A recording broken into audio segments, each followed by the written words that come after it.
La semana pasada se celebró en Argentina la cumbre de la Comunidad de Estados Latinoamericanos y Caribeños con la participación de más de 20 jefes de Estado y de gobierno. Pero hubo grandes ausencias, como las de Nicolás Maduro, de Venezuela, Daniel Ortega, de Nicaragua y Miguel Díaz-Canel, de Cuba. Bueno, Díaz-Canel sí fue. Sí fue. Claro, eso. Sí, Díaz fue la corrección. Sí, entonces, sí, no faltó la presidenta.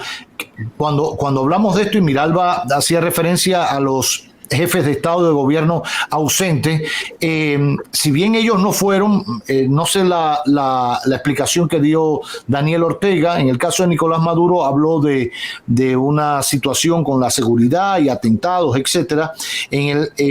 Pero, por ejemplo, faltó la presidenta de Perú en las situaciones actuales, se hizo representar, creo, por la canciller, y así algunos otros jefes de Estado. Petro creo que no llegó a estar, pero fue un representante, etcétera.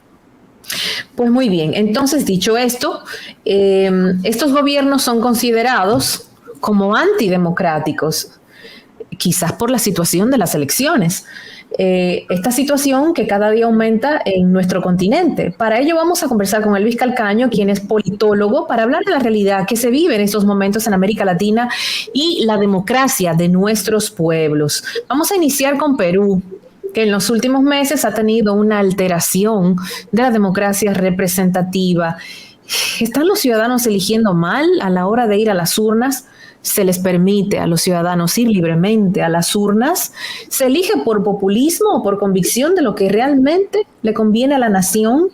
Los hechos sucedidos además en Brasil, donde una multitud intentó revertir los resultados de las urnas, así como, señores, ocurrió impensable en los Estados Unidos, ¿podría esto convertirse en una ola que recorra toda América?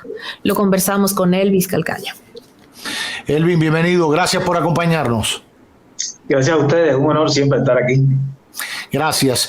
Tu parecer de todo esto que ha dicho Miralba, el contexto en el que estamos, para unos con mucha alegría y esperanza, por llamarlo de alguna manera, otros un poquito más dubitativos. ¿Qué deja CELAC en Buenos Aires?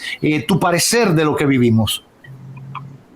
Bueno, la cumbre de la CELAC en Buenos Aires, yo creo que deja más preguntas que respuestas, dado que no se pudo, por lo menos en las declaraciones que hubo en aquella Asamblea General donde estuvieron los jefes y jefas de Estado, no hubo acuerdos concretos alrededor de lo que es el espíritu de la CELAC, lo que la movió en su creación en el 2011 en Mérida, México, que es un foro alternativo a la OEA para generar procesos de articulación y de integración regional en la América Latina y el Caribe.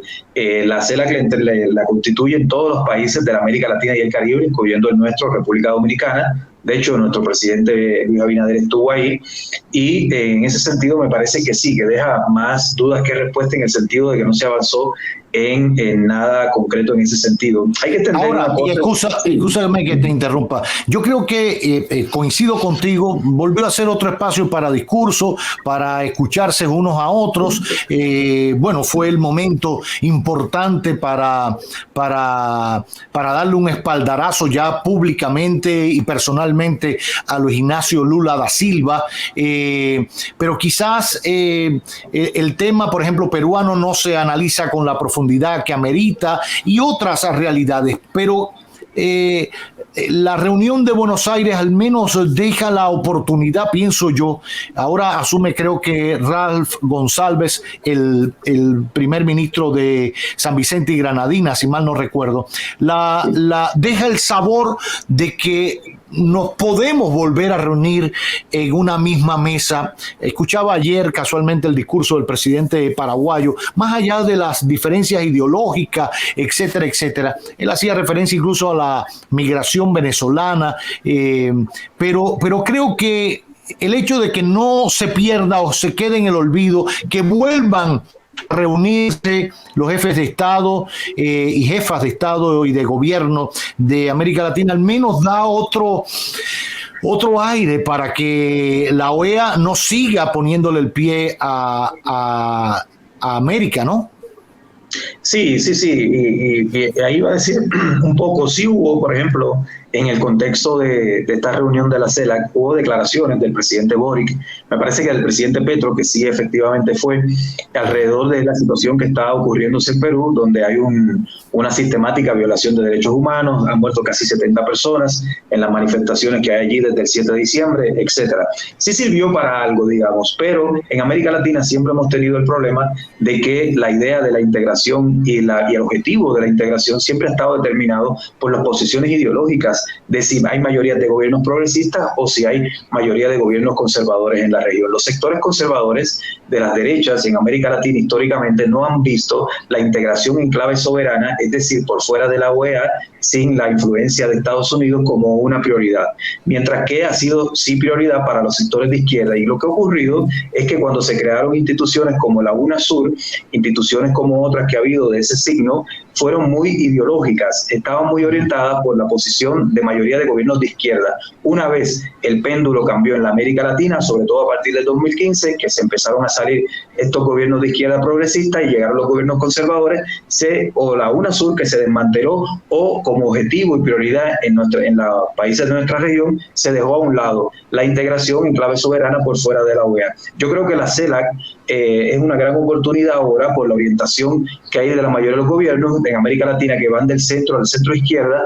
Yo creo que es una buena oportunidad para construir un instrumento de integración regional en función de nuestros intereses latinoamericanos que no coinciden necesariamente con los intereses de Estados Unidos. Y esto no es una cuestión de Estados Unidos bueno o malo, hay que superar esos debates que son bastante infantiles. Esto es una cuestión de objetivos concretos, de que por la naturaleza de nuestros países, por los ciclos económicos que tienen nuestros países, por las características demográficas de nuestros países, por la historia de nuestros países, tenemos unos intereses que pueden ser disímiles a Estados Unidos en muchas de las discusiones y de cuestiones geopolíticas, de comercio, etcétera, etcétera, que hay en el mundo. Por lo tanto, lo adecuado es construir un instrumento que nos permite integrarnos. Y esa integración, para que se permanezca en el tiempo y se pueda institucionalizar, como muestra la historia reciente, tiene que superar las diferencias ideológicas. La integración latinoamericana no es una cuestión ideológica, es una prioridad pragmática desde el punto de vista de que es mejor negociar juntos en América Latina, por ejemplo, los tratados de libre comercio, y que es mejor entendernos entre países que tenemos muchas cosas en común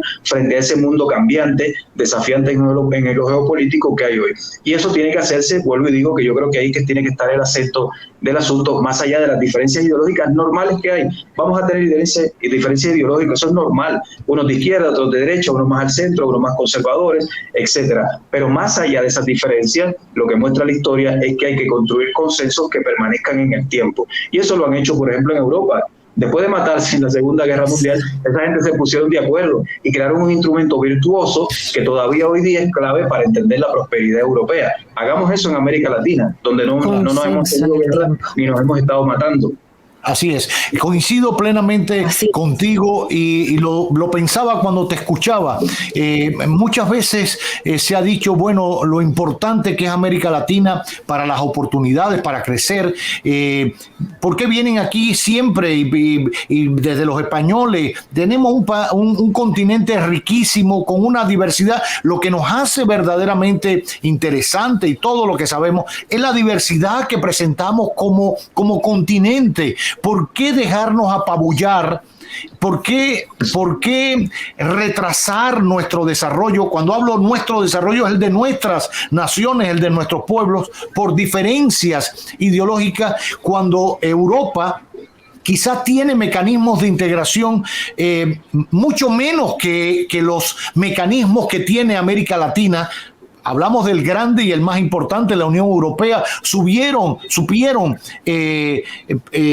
echar a un lado sus diferencias, resultados de guerra, imposiciones de cañones en Polonia y todo, y se sentaron todos a la mesa en su momento y dijeron, vamos, moneda única, espacio común esto, vamos a respetar esta historia. Miren lo que implica no respetar ciertas cosas, y el Tratado del Atlántico Norte de la OTAN y ciertos compromisos compromisos que se hicieron como nación en su momento, que hoy estamos metidos en una guerra entre Ucrania y Rusia, precisamente porque se deja inocular el bichito de los Estados Unidos o ciertas cosas ideológicas, y ahí se rompe todo. Fuera de eso, ellos han funcionado bien. ¿Por qué nosotros tenemos CELAC, tenemos UNASUR, tenemos la Cumbre Iberoamericana, tenemos no sé cuántos otros mecanismos que se crearon en su momento? También... ¿Y qué es lo que falta para esa cohesión?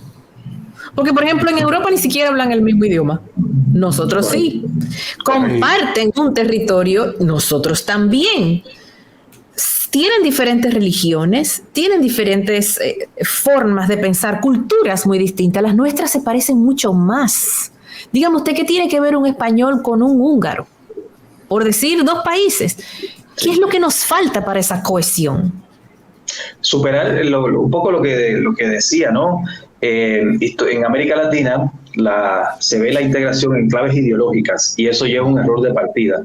La integración, y vuelvo y digo, y esto es sumamente importante insistir en eso, porque vivimos en un mundo, ¿no?, que tiende a despolitizar y a convertir todo en una cháchara. Las ideologías existen y todos tenemos una, porque una ideología es una visión del mundo, y en función de esa visión del mundo asumimos posturas políticas, ¿no? Nos gusta más una cosa, nos gusta más otra, priorizamos esta o la otra. Eso es normal, pero tanto en política interna como a nivel de política externa, los países y las regiones que han logrado avanzar son aquellas que, más allá de esas diferencias, logran hacer consensos, como ya decía. Es decir, que convierten esas diferencias en algún tipo de mecanismo virtuoso que les permite integrarse. Porque sí tenemos diferencias, ¿no? Y en Europa las tienen, como nos decía muy bien Miralba, de idiomas, de culturas, religiones, pero ellos encontraron un punto donde se pueden integrar, que es que Europa es un bloque territorial. Europa es una gran isla que está en el Atlántico Norte, y ellos se dieron cuenta de que con ese elemento los podía integrar. En América Latina compartimos un bloque territorial desde México hasta la Patagonia. La Patagonia. Y el Caribe, que nosotros estamos separados por el mar, pero estamos totalmente vinculados por una cuestión lingüística, de similitudes. Yo vivo por aquí en América del Sur hace ya varios tiempos, y aquí no hay por ejemplo, una cuestión que parece trivial, pero que es fundamental porque es cultural.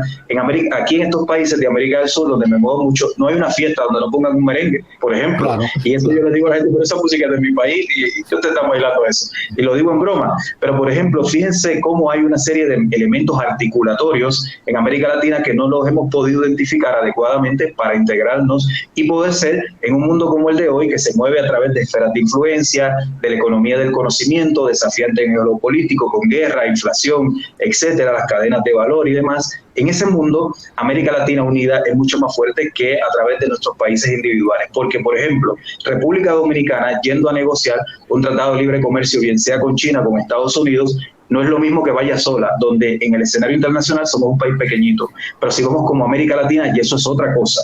América Latina tiene un peso específico en territorio, en población, en recursos, en gentes, etcétera, etcétera, en diversidad cultural y demás, ¿no? Entonces yo creo que debemos impulsar una clase política en nuestros países que logre, más allá de las diferencias que siempre va a haber en el ámbito ideológico, generar procesos de integración desde la perspectiva de que juntos somos mucho más fuertes en un mundo como el que hay hoy. Y ahí podría empezar, sí, con esto termino muy rápido, una cuestión que he tenido alguna experiencia en años recientes, la cuestión de la integración de universidades.